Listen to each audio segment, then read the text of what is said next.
The sky over Jerusalem grew dark and heavy. On the hill of Golgotha, the pounding of hammers against iron rang out like blows, tearing history in two.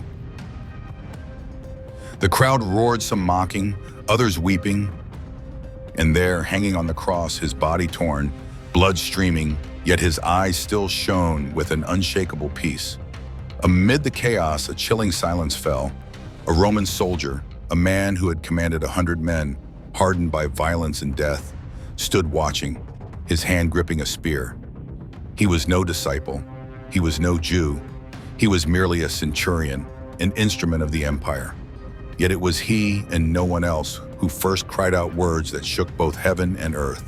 Truly, this man was the Son of God. What could drive a Roman warrior, a hardened executioner, to fall to his knees before the one he had crucified? What could transform the hand that held the sword into the voice of a witness, a man willing to forsake the glory of Rome to follow a condemned and despised king? This is his story, the story of Longinus the centurion, who saw, who believed, and who gave his life for the one he had once pierced.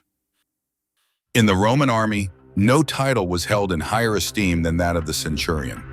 These were men forged in the fires of countless battles, carrying on their shoulders the lives of more than 100 soldiers. To become a centurion, strength alone was never enough. It demanded intelligence, strategy, and above all, ruthlessness. For Rome's discipline was absolute. An order given could never be delayed, never questioned. To the soldiers under him, a centurion was the very image of authority. To the empire, they were the iron gears that kept the war machine running. Blood, whips, and death, these were the tools of their daily trade. And among their ranks, one name stood out: Longinus. For years, he had witnessed death in every form. From battlefields soaked in blood to the gruesome executions of criminals, never once did his eyes falter. He had ordered men to their deaths without hesitation. He had driven his spear into the condemned as though it were nothing more than routine duty. The life of Longinus was a cold stream of discipline and violence, a centurion of iron, the perfect instrument of the empire. But destiny was waiting for him on the hill of Golgotha. On what seemed to be an ordinary morning, Longinus was given a familiar task: to oversee yet another crucifixion. Another death sentence, nothing unusual. Yet this time, the prisoner before him was unlike any other. This man was Jesus of Nazareth. And when their eyes met, Longinus did not see fear. He saw a peace beyond all understanding. From that moment, the course of Longinus's life began to turn in a direction no one could have imagined. A haunting question began to echo in his soul. How could an executioner, a hardened killer of men, become a believer, willing to die for his faith? The answer could only be found beneath the shadow of the cross. In the darkness of the Garden of Gethsemane, a kiss had marked the greatest act of betrayal in history. Judas Iscariot, the disciple who once called Jesus Master, had sold him for 30 pieces of silver. And from that moment, the Son of Man was bound and dragged away like a criminal. He was taken before the high council. The chief priests accused him of blasphemy, their shouts filling the chamber, fists pounding the table, faces twisted with fury. But Jesus remained silent. No protest, no defense, only a silence so powerful that even his accusers grew uneasy. But the council had no power to execute. They dragged him to the Roman governor, Pontius Pilate. Pilate looked into Jesus' eyes and asked, "Are you the king of the Jews?" Jesus replied, "You have said so." That was all. And Pilate marveled. He had seen countless criminals begging for mercy, weeping, and crying out to save their lives. But this man facing death stood calm and unshaken. Even Pilate's wife sent him a warning. "Have nothing to do with that righteous man, for I have suffered greatly today in a dream because of him." Pilate wavered. He knew this man was innocent, but the religious leaders had stirred the crowd into a storm of rage. And so, at the feast of Passover, Pilate gave them a choice: Jesus or Barabbas, the notorious murderer. The crowd erupted, shouting, "Release Barabbas! Crucify Jesus!" In despair, Pilate washed his hands before them all, declaring, "I am innocent of this man's blood." And then he handed Jesus over to be crucified. And there, standing firm in the chaos, was Longinus, the Roman centurion. He saw the fury of the mob, the weakness of Pilate, the hatred of the priests. But above it all, he saw in Jesus a supernatural peace, utterly unlike anything this world could offer. And in the heart of that hardened soldier, a single question took root. Who was this man, truly? The sentence had been pronounced. Upon Jesus' shoulders, the soldiers placed the heavy, rough cross stained with the blood of countless condemned before him. The crowd pressed in, some cursing, some mocking, yet in their midst were eyes silently weeping. The procession moved toward Golgotha. Longinus marched at the front, leading his men step by step. For him, it was just another assignment. And yet today, something felt different. The weight of the timber crushed down on Jesus' torn back. He stumbled, then fell to the ground. The crack of the whip, the bark of commands drove him to rise again. With staggering effort, he forced himself back to his feet and pressed forward, each step tearing his body apart. In the crowd, his mother Mary pushed desperately through the mass of people. When Jesus fell a second time, she rushed to him, her tears streaming. "My son, I am here," she whispered in anguish. Jesus lifted his blood-stained face, his eyes filled with tender love. "Behold, Mother, I am making all things new." It was more than comfort. It was a glimpse of the life to come. But his strength was nearly gone. Falling a third time, he could no longer stand on his own. Longinus commanded a passerby, Simon of Cyrene, to carry the cross. Though reluctant at first, Simon took the burden, and in Jesus' grateful gaze, he was undone. Along the dusty, blood-stained road, the women of Jerusalem wept aloud. Jesus turned to them, his breath labored, yet his words clear. "Daughters of Jerusalem, do not weep for me. Weep for yourselves and for your children." It was no rebuke, but a solemn warning, a prophecy for the city. Even in the grip of agony, he thought of others, offering compassion instead of complaint. Longinus watched in silence. He had seen countless prisoners collapse in despair, cursing until their final breath. But this man was different.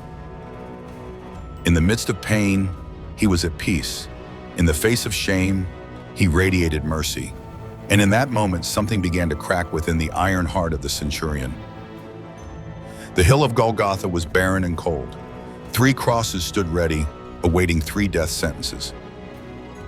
Jesus was thrown to the ground. The soldiers seized his arms, pinning them against the rough timber. The hammer was raised high. The iron spike pierced through flesh, and the crack of steel on wood thundered across the air. Each strike split the sky, each blow driving agony deep into the hearts of all who watched. His body trembled, yet not a word of curse escaped his lips. When the cross was lifted and set upright, his whole frame jolted violently, suspended in unbearable pain. On either side, 2 criminals were crucified, their cries of torment echoing across the hill. One turned toward him in scorn. "Are you not the Christ? Save yourself and us." But the other, gasping for breath, rebuked him softly. "Do you not fear God? We are punished justly, for we receive what our deeds deserve. But this man, he has done nothing wrong." Then he turned his eyes to Jesus and pleaded, "Jesus, remember me when you come into your kingdom." And in the midst of his own agony, Jesus looked at him with eyes full of mercy and declared, "Truly I tell you, today you will be with me in paradise." The air fell silent. That promise reverberated across eternity. But then the sky grew dark. From the 6th hour until the 9th, a heavy darkness covered the land. It was as if the universe itself shuddered. And in that shadow, a prayer rose from the cross. "Father, forgive them, for they do not know what they are doing." Those words of forgiveness were not only for the mockers, not only for the Roman soldiers, but also for the centurion standing at the foot of the cross. Longinus shuddered. He had heard the curses of dying men, witnessed countless prisoners spit out rage with their final breaths, but never had he heard forgiveness spoken in the very midst of torture. A shock ran through his soul. He realized those words included him, the one who had commanded, the one who had helped raise the Son of Man upon the cross. And for the first time in the iron heart of the centurion, fear and remorse began to break through. Jesus hung upon the cross, his body torn and broken, his breath growing short. Each inhale brought searing pain, each exhale a wrenching agony. The crowd that had been shouting now began to quiet until silence fell. It was as if the entire universe was holding its breath, waiting for a destined moment. Amid the darkness, Jesus gathered the last of his strength. He cried out strong, though broken by pain, "It is finished." This was not a cry of defeat, nor the lament of a dying man. It was a declaration of victory. Every prophecy fulfilled, every plan of redemption accomplished. Then he lifted his eyes toward heaven and spoke his final words, both surrender and proclamation. "Father, into your hands I commit my spirit." In that moment, he bowed his head and gave up his spirit. The universe responded with a roar. The ground beneath them shook violently, rocks split apart, and tombs were opened. All Jerusalem was thrown into chaos. And in the temple, the great veil that separated man from the most holy place was torn in two from top to bottom, a public sign that the way to God had now been opened. The crowd, once filled with mockery, now trembled in fear. Many beat their chests in grief, overcome with regret. No one could deny it. Something beyond human understanding had just taken place. And at the foot of the cross, Longinus fell to his knees, his eyes fixed upon the lifeless body of the one he had just condemned. His mind reeled. The iron heart of a Roman centurion, hardened by years of blood and death, was shattered in the face of a love beyond comprehension. With trembling lips, unable to restrain himself, he cried out, "Truly, this man was the Son of God." In that instant, the executioner became a witness. The centurion who had once given his allegiance to Rome was struck down not by sword or by power, but by the love and forgiveness that flowed from the cross. Not a disciple, not a priest, not a prophet, but the very centurion who would pierce his side. From that moment on, Longinus' life would never be the same. The death of Jesus did not mark the end of all things. It was the beginning of new life, even in the heart of one who seemed beyond redemption. That day was the day of preparation for the Passover. According to Jewish law, no body could be left on a cross once the Sabbath began. The religious leaders went to Pilate, asking that the soldiers break the legs of the crucified, so their deaths would come quickly and the grisly scene be cleared away. The order was given to Longinus. At once, he commanded his men to approach the two criminals beside Jesus. The iron rods came crashing down, bones snapping with a sickening crack, and cries of anguish tore through the air. But when they came to Jesus, Longinus saw that he was already dead. His body hung lifeless, his head bowed, his breath long gone. Still, Roman law demanded absolute certainty. Longinus gripped his spear tightly, stepped forward, and thrust it into Jesus' side. At once, blood and water flowed out. In that moment, a prophecy spoken centuries earlier was fulfilled. They will look on the one they have pierced. The soldiers could not comprehend what had just taken place, but for those who witnessed it, the image was burned forever into their souls. The crimson blood poured out, a symbol of redemption. The clear water streamed forth, a symbol of cleansing. Blood to free humanity from sin, water to bring new life. Together they became an eternal sign of salvation. Scripture records that when the soldier pierced Jesus' side, blood and water flowed immediately. Church tradition later tells that some of those drops fell upon the face of the centurion, and his blind eyes were healed.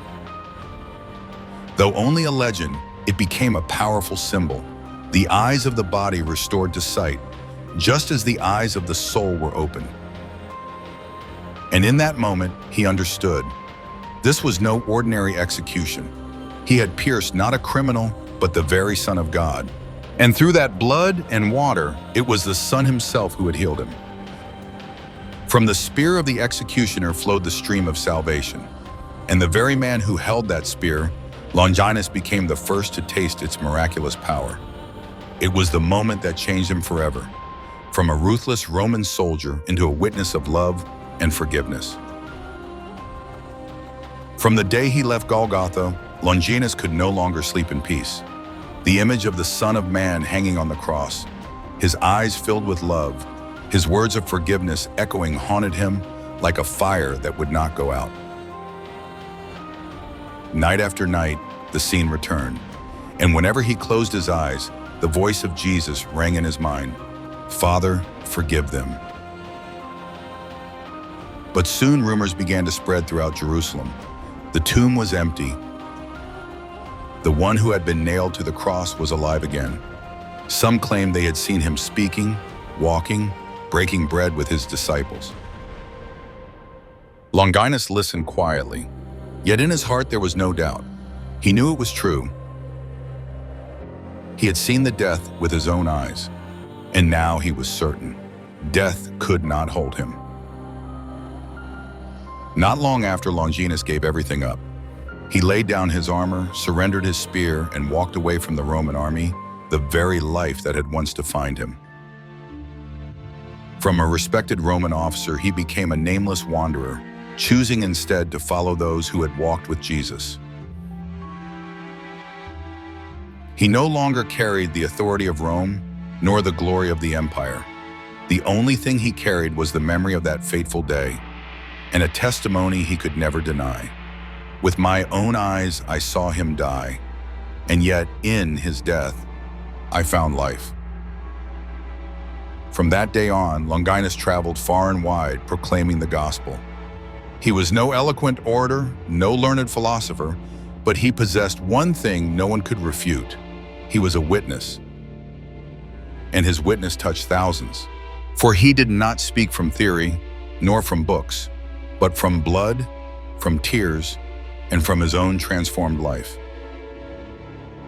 People looked upon a Roman centurion once cold as iron, now kneeling with eyes alight with faith.